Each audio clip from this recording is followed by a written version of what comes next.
Hi everyone, welcome back to our channel. In these videos, we are discussing some important topics for your upcoming JAB exam.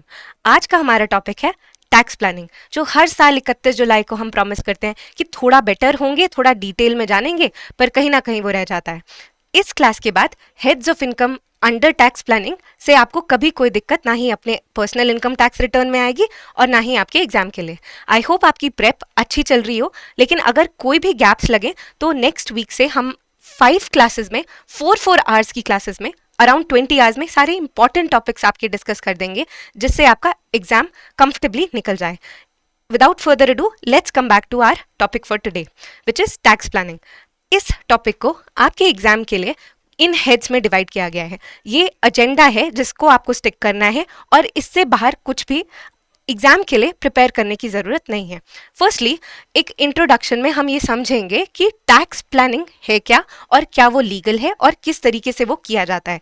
Secondly, income tax return में financial year, assessment year और previous year का क्या concept होता है और किस basis पे tax liability बनती है. थर्डली, रेजिडेंशियल स्टेटस, यानी एक एंटिटी या इंडिविजुअल कहाँ ऑपरेट कर रहा है और कहाँ से रेवेन्यूज या इनकम जनरेट कर रहा है, इस बेसिस पे उनकी टैक्स लायबिलिटी डिपेंड करती है. तो इस बेसिस पे इनकम टैक्स रिटर्न पे क्या इम्पैक्ट पड़ता है वो भी डिस्कस करेंगे. थर्डली, कुछ important terms income tax return से रिलेटेड. हेड्स ऑफ इनकम इस पर्टिकुलर चैप्टर का सबसे इंपॉर्टेंट टॉपिक है, क्योंकि जितनी टाइप्स की इनकम एक इंडिविजुअल या एंटिटी की हो सकती है वो इन हेड्स ऑफ इनकम में कैटेगराइज्ड होती है, और किस तरह की वो इनकम है उस पे डिपेंड करता है कि उस पे कितना टैक्स पड़ेगा. तो वो topic heads of income under the income tax act हम आज डिटेल में डिस्कस करने वाले हैं. Next we have income tax slabs and rates. Now whatever your income level, depending upon that, you will be required to pay a certain amount of tax. That is what we mean by the slab in which you are and what is the rate of tax that you have to pay. So income tax slabs and rates tells you पुराने रजीम और नए रजीम, यानी कि पुराने tax slabs के according और नए tax slabs के अकॉर्डिंग डिडक्शंस को रखते हुए या हटाते हुए आपकी क्या टैक्स लायबिलिटी बनती है. इसके अलावा टैक्स सेविंग, जिसमें हम डिडक्शंस डिस्कस करेंगे, और state planning, capital gains tax और गिफ्ट्स पे टैक्स, ये कुछ एडिशनल टॉपिक्स हैं जो आपको अपने एग्जाम के लिए कवर करने हैं.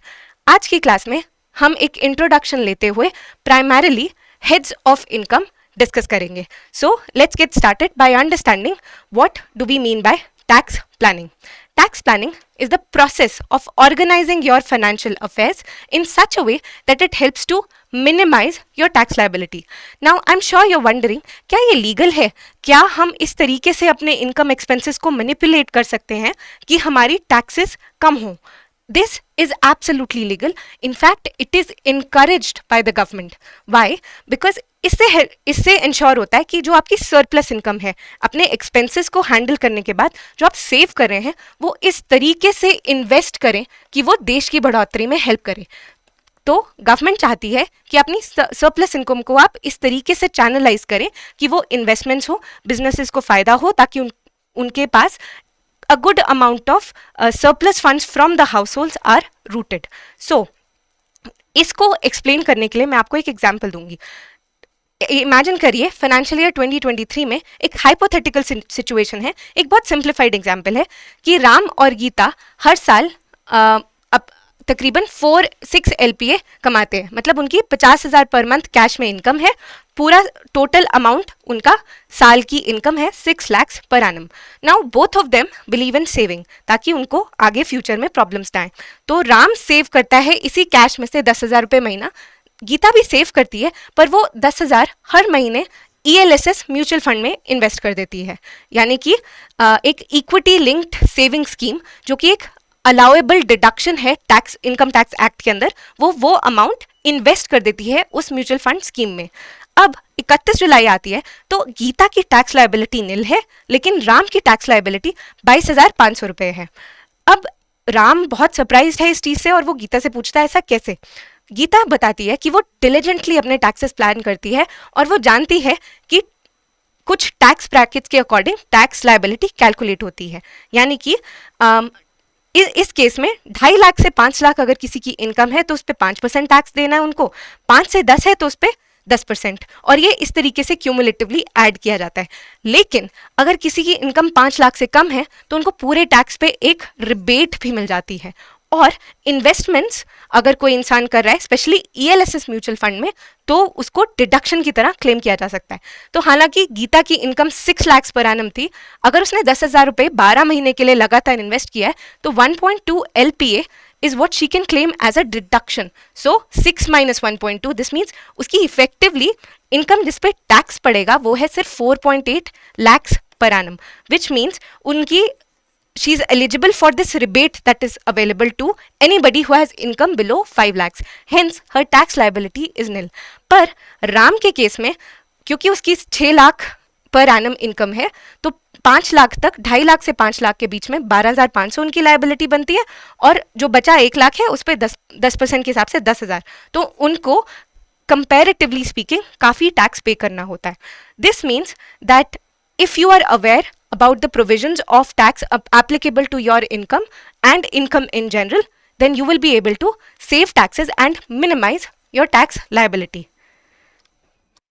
याद रखिएगा कि टैक्स इवेजन यानी कि आपको टैक्स लाइबिलिटी है, आपके ऊपर टैक्स लाइबिलिटी है, you are required to pay a certain amount of tax and yet you are not paying it, that is called tax evasion and that is absolutely illegal. अगर आपके ऊपर tax liability है and you are not paying taxes even though you are supposed to, then that is considered tax evasion, which is illegal, while tax planning is a perfectly legal and an encouraged practice by the government.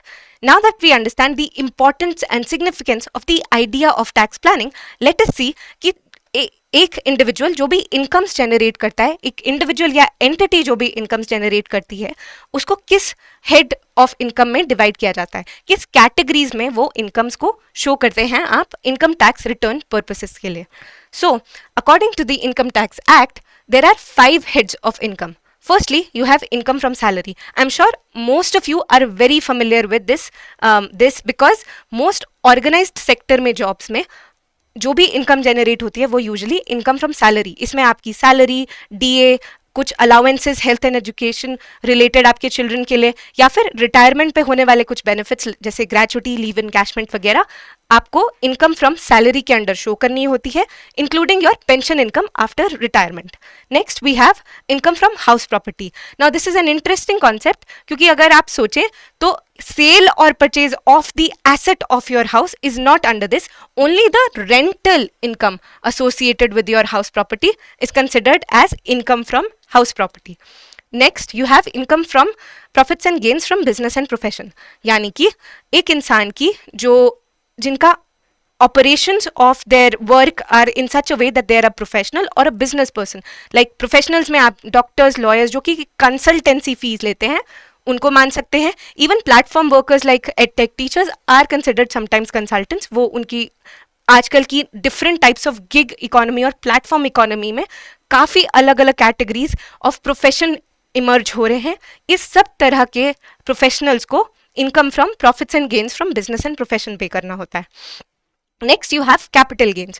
Capital assets जो ऐसे assets होते हैं जो basically आपको capital appreciation यानी कि उनकी basic value की इंक्रीज पे आपको टैक्स पे करना होता है। Now suppose you purchased a house for 10 lakhs 10 years ago and then today you are selling it for 20 lakhs, तो इसमें जो आपको प्रॉफिट जनरेट हुआ, इनकम या गेन जनरेट हुई 10 लाख की इस पीरियड ऑफ टाइम में, इसको हम बोलेंगे इनकम फ्रॉम कैपिटल गेन।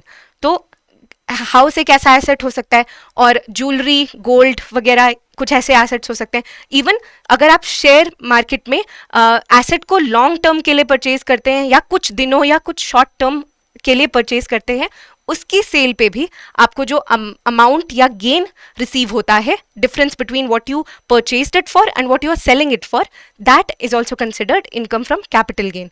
ये टॉपिक इंपॉर्टेंट है और इसको हम थोड़ा डिटेल में आने वाली क्लासेस में डिस्कस करेंगे कि कैपिटल गेन्स टैक्स को कैसे कैलकुलेट किया जाता है, क्या कुछ अमाउंट्स और स्लैब्स हैं जिसके अंदर वो कैटेगराइज्ड हैं, और किस ड्यूरेशन के लिए किस टाइप का एसेट शॉर्ट टर्म या लॉन्ग टर्म माना जाता है। तो ये टॉपिक थोड़ा डिटेल में डिस्कस करने वाला है और हम अपनी आने वाली क्लासेस में ज़रूर डिस्कस करेंगे।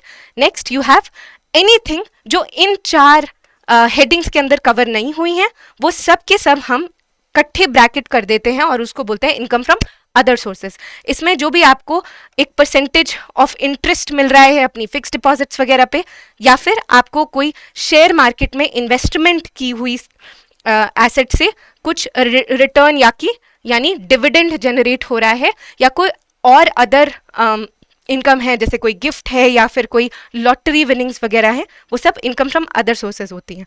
इनको हम one by one quickly discuss कर लेते हैं depending upon which provisions of these heads of income are relevant and important for your exam.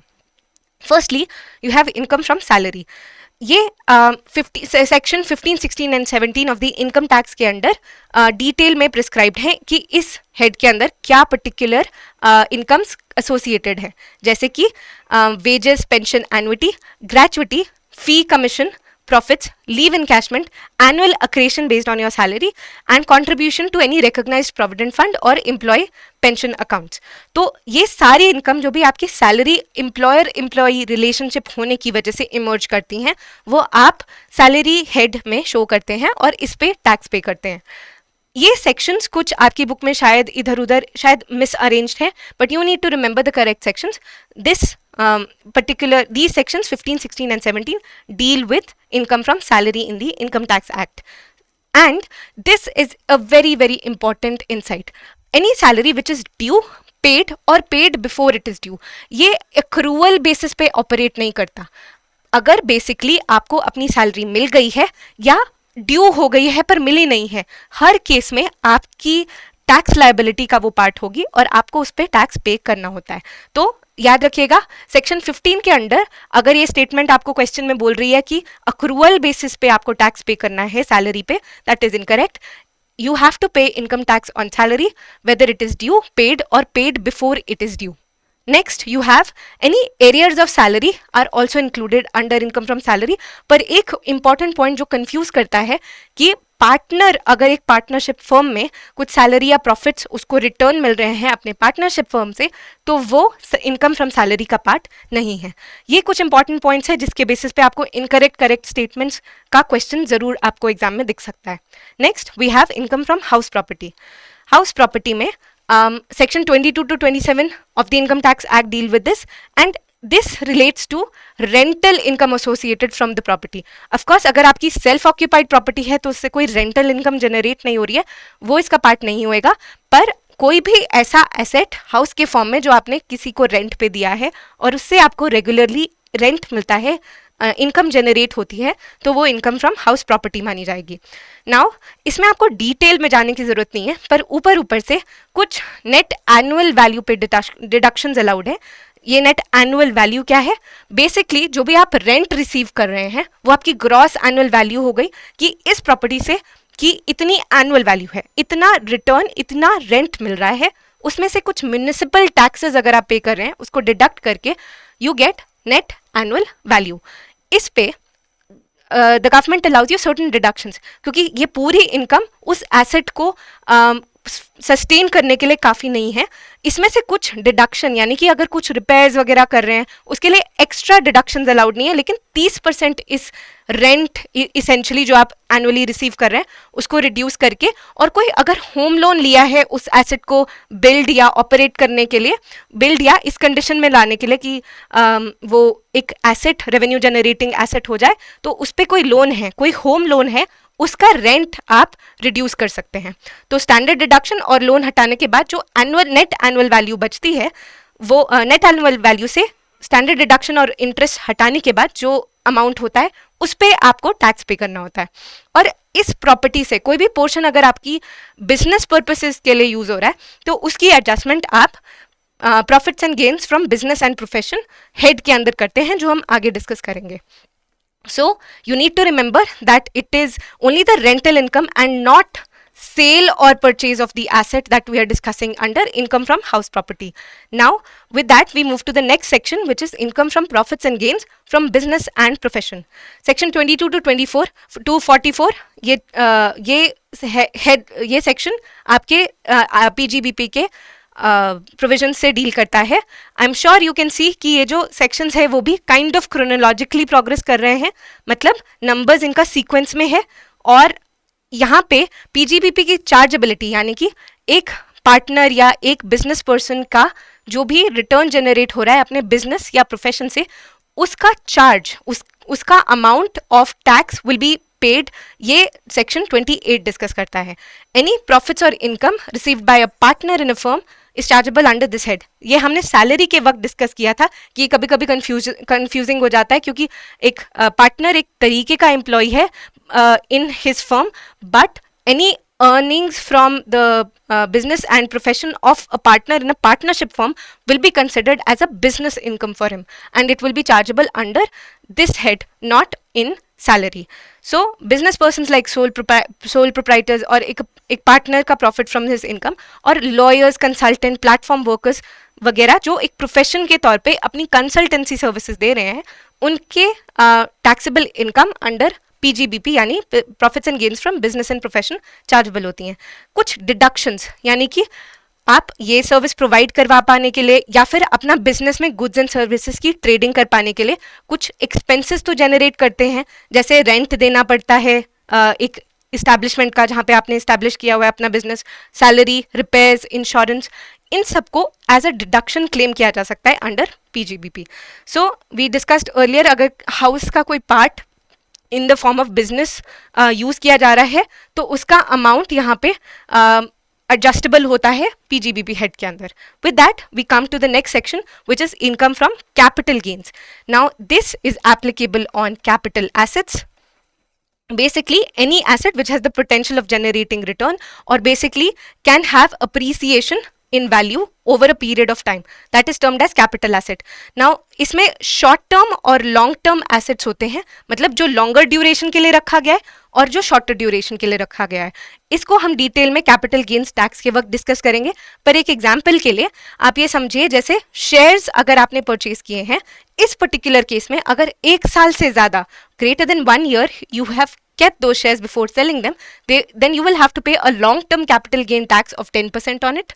And अगर shares की time period 1 year से less है but 1 day से greater है, we will discuss this when we discuss capital gains, तो उसके ऊपर आप 15% short term capital gains tax pay करेंगे.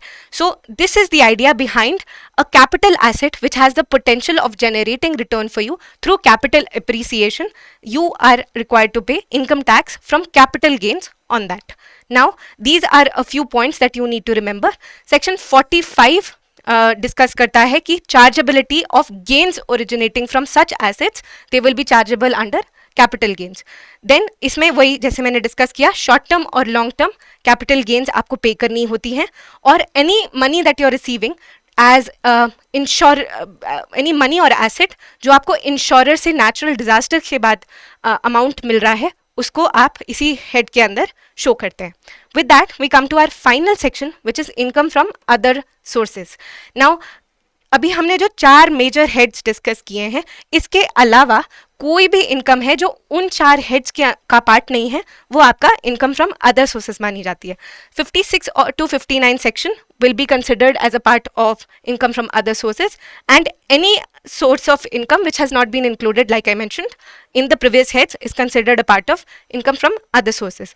तो इसमें क्या क्या ऐसी कुछ इनकम्स हैं जो एवरी डे बेसिस पे you and I experience. They are interest on bank deposits and securities, any dividends received from your investments in shares, royalty received, any winnings और लॉटरीज और races, and any gifts received from others. So these are certain incomes जिनका किसी और head में आप applicability नहीं देख पा रहे हैं, इस वजह से वो इनकम फ्रॉम अदर सोर्सेज में आपको शो करनी पड़ती है और उस पर टैक्स लगता है. With that we have covered the 5 major heads of income, जो कि अब आपके एग्जाम के लिए बहुत पॉसिबल है कि इससे डायरेक्ट क्वेश्चन आए, specially in terms of arranging which income is associated with which head of income as per the income tax act. चलिए इस पे एक क्वेश्चन देख लेते हैं ताकि आपको रिविजन हो जाए और आपको 100% क्लैरिटी मिल जाए इस टॉपिक की. So which of the following statements regarding taxability of various incomes is correct? Income from interest earned on fixed deposit is taxable under income from other sources. That is absolutely correct. We just discussed since this is not associated with any of the other heads like salary, PGBP or house property, this does come under other sources. Income from sale of house is taxable under income from house property. This is absolutely incorrect. We've discussed house, which is a capital asset. The sale of house is considered to be an income from capital gains and not income from house property. इसके अंदर सिर्फ rental income को हम consider करते हैं.